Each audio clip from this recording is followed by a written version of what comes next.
guys, we're back for another Dokkan battle video. So yesterday, Kawaii tweeted this gif of our boy Captain Ginyu, which means only one thing. Captain Ginyu is the next Dokkan Fest coming to Global Dokkan. Now, I would expect, I think, that the next Dokkan Fest on Global NJP will probably only be in a couple of days. Maybe they come out on the 31st. I could really see the 31st being the release date for both Global and JP's next Dokkan Fest. Global's going to be getting Captain Ginyu, and it's going to be the final approach into the Global anniversary, which of course is going to be taking place in July. So if we take a look, real fast, I do want to point this out too. So Kale and Caulifla, this was their return banner on JP, but Global has already had Kale and Caulifla return. And next up for Global would be the Tech Androids. I think that the Tech Androids 17 and 18 are probably going to be on both Global's banner and JP's banner. So that's going to be very interesting to see the Tech Androids return. I think that Ginyu's probably the best TUR in the game. The Androids are fighting with him for that spot, though. Like, I could see the Androids being the best TUR for sure. They're just that good. Now, stop me if you guys have heard this before. This Captain Ginyu celebration is really not that crazy, but remember, on JP, we just got out of the best celebration ever, the 7th anniversary, which had 4 parts, and then Saiyan Day was on the 18th. So this is a very small celebration just in between the anniversary and Saiyan Day on JP. So it's like, if we really go through it, we have like the banner, right? The new Dokkan event.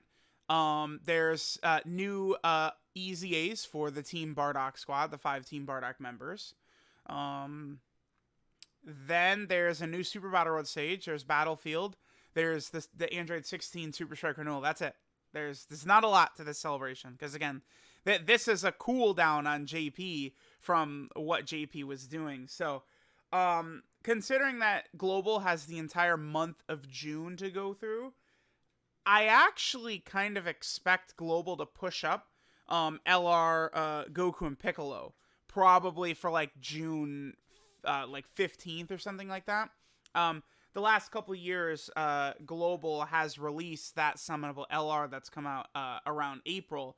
They've released that LR in June. So 2 years ago, it was LR Vegeta and Nappa came out on Global in June.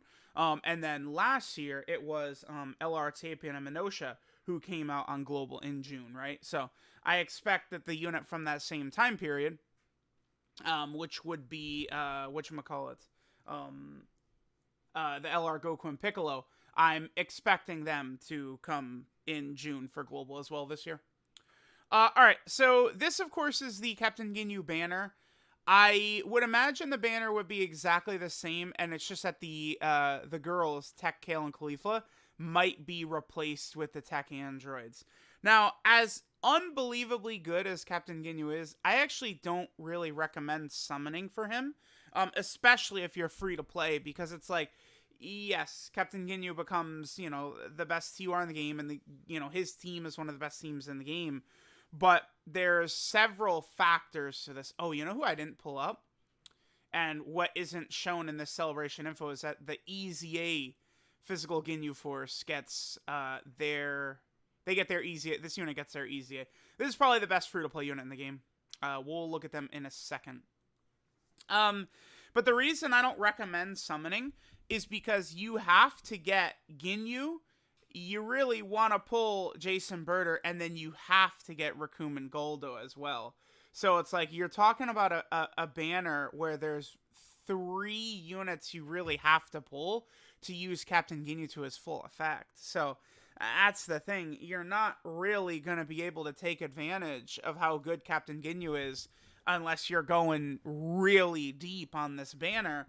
And then the thing about this banner is this is the banner, and then probably going to be LR Goku and Piccolo for Global, and then the anniversary. I just, as amazing as this guy is, I don't really recommend summoning for him. I don't. And it's like, the full power Android team is definitely better than Captain Ginyu's Ginyu Force team, too. That's another thing.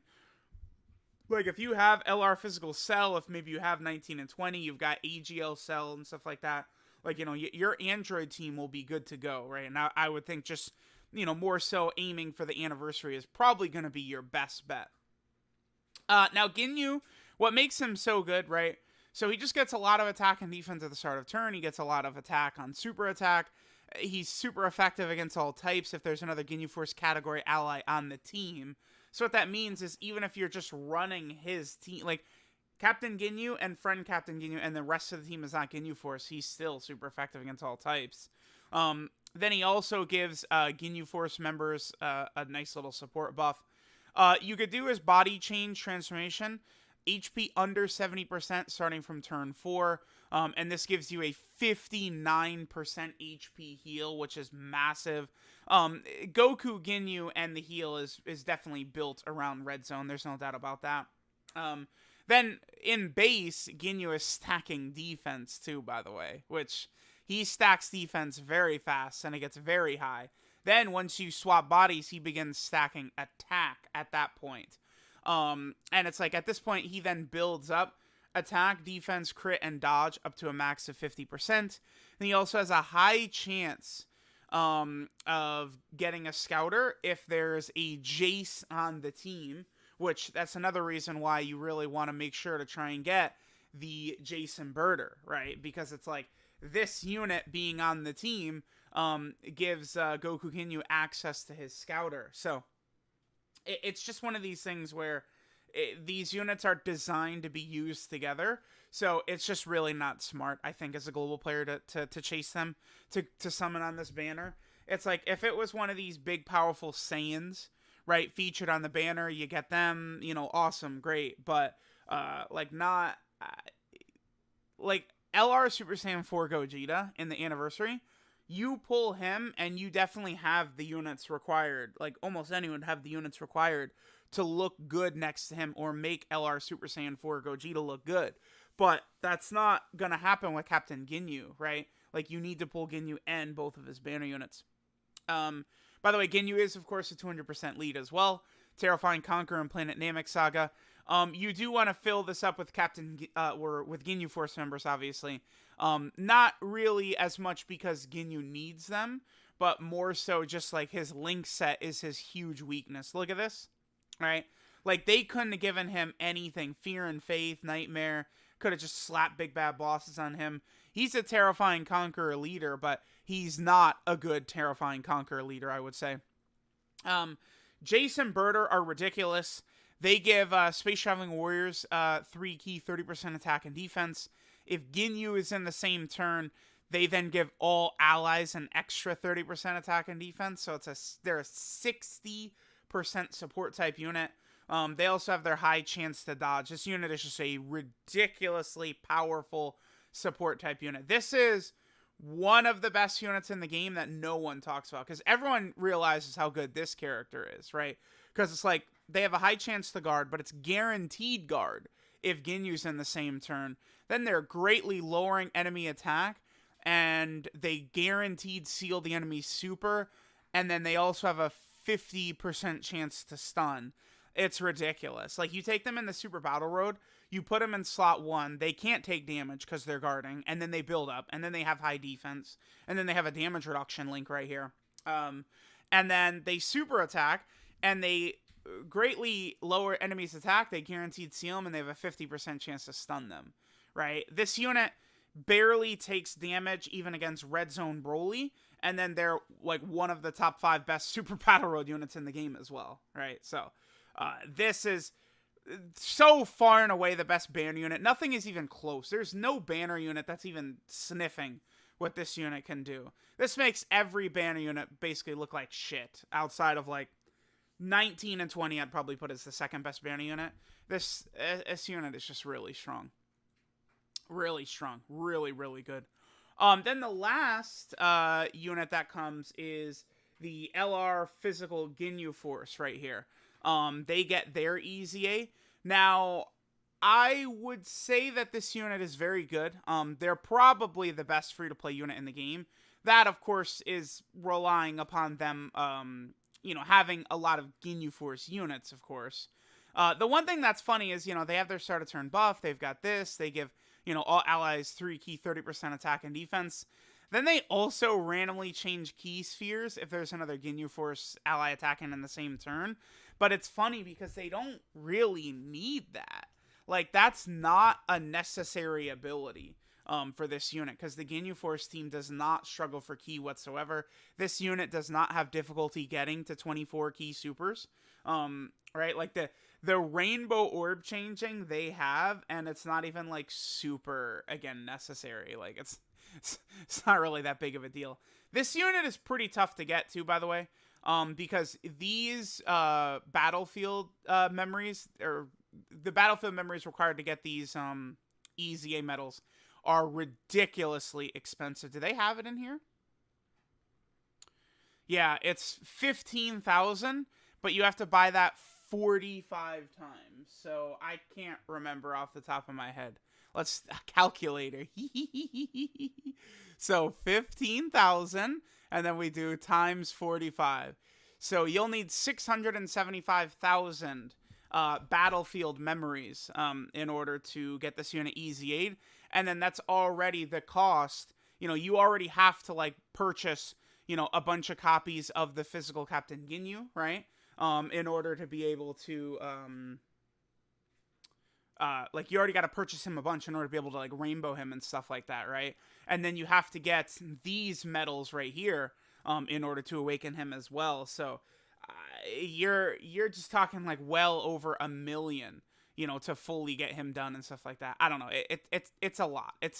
You have to put in a lot of resources to get this physical Ginyu sort of good to go there. So there's the Ginyu Force members. Then, of course, there's also the 5 new stages added to the EZA area for the team Bardock. Borgos, I think, can be a pretty solid unit in Super Battle Road with his high chance to stun. And then, of course, he's able to potentially get multiple super attacks. Can be very, very helpful. Fasha works a little bit differently than most support type units. Because of the way her support type buff activates on after she dodges, it's a bigger buff than just 30% attack and defense. So it becomes really nasty. Going to be interesting to see if we get some sort of premium unit that does a similar thing that gives her sort of this different phase support type ability. Because it ends up coming in bigger than a 30% attack and offensive buff. Fasha, another unit that could be useful for Super Battle Road for sure. You have Tora. Tora's a decent support type unit, more so geared towards, like, legendary events. I don't know that his defense is going to be good enough right at the start of turn for him to be a factor in red zone, even though he's stacking, but you never know. Maybe if the team Bardock gets, like, a Ginyu Force type buff later on down the line, perhaps we could utilize Tora in like he could work well against Broly, because Broly ends with AGL and then has 50 million HP. So it's like Tora will be able to tank against the final phase of Broly, but you just have to get there, right? Then we have Shugesh. Shugesh, again, is another defensive stacker. Besides that, a lot of the other stuff he does is just basically Super Battle Road stuff. If the enemy's in attack down, defensive down, sealed, stun, all that type of stuff. And then finally we have this guy. I should do a 200% leader skill video on this guy. This Bardock is ridiculous. If you have a full, like, Team Bardock team, or at least 5 members, he has 50% damage reduction, along with being able to get good attack stats, good defensive stats, and sealing. This Bardock can be very, very, very powerful. You absolutely do not want to sleep on this STR Bardock right here. If, like, we get something similar to the Ginyu Force that we got, like, if we get something similar to the Ginyu Force for Team Bardock, where maybe, like, Bardock's last stand against Frieza gets a Dokkanfest, and then we get, like, a Tora and Fasha and Shugesh and Borgos, like, duo cards, like, things would get really crazy for Team Bardock. It would be very interesting. Then we also have the, new revamp for Android 16's Super Strike. Android 16 actually has turned out to be pretty good. One of the major reasons for this is that they turned the Android/Cell Saga Android team into a legitimate team. When this guy came out, we didn't have Cell and a lot of these other characters. Now we do, right? Like, once you have EZA physical cell, the AGL cell, this guy, right, the AGL androids in 19 and 20, 17 and 18. We now, 16 and 18. You now have so many options for a legitimate Android / Cell Saga Android team that this Android 16 actually is like a very decent option for Red Zone. On any given turn, he, of course, can get you killed because he's only got a high chance to guard. But, when his guard goes off, he gets 60% damage reduction. So this Android 16 does not really take damage from anything, basically, once his guard is activated. So this guy can really look quite good. On any given turn, you'll die because of him, but for the most part, he can also look really, really good as well. So, let me know what you guys think of Captain Ginyu and his celebration coming next for Global Dokkan.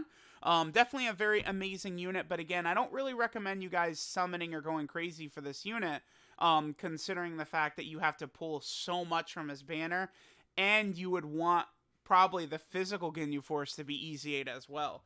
So there's just a lot of stuff that you have to get accomplished if you are going to be, using Captain Ginyu's team. So let me know what you guys think. Thanks for watching, and I'll catch y'all next time.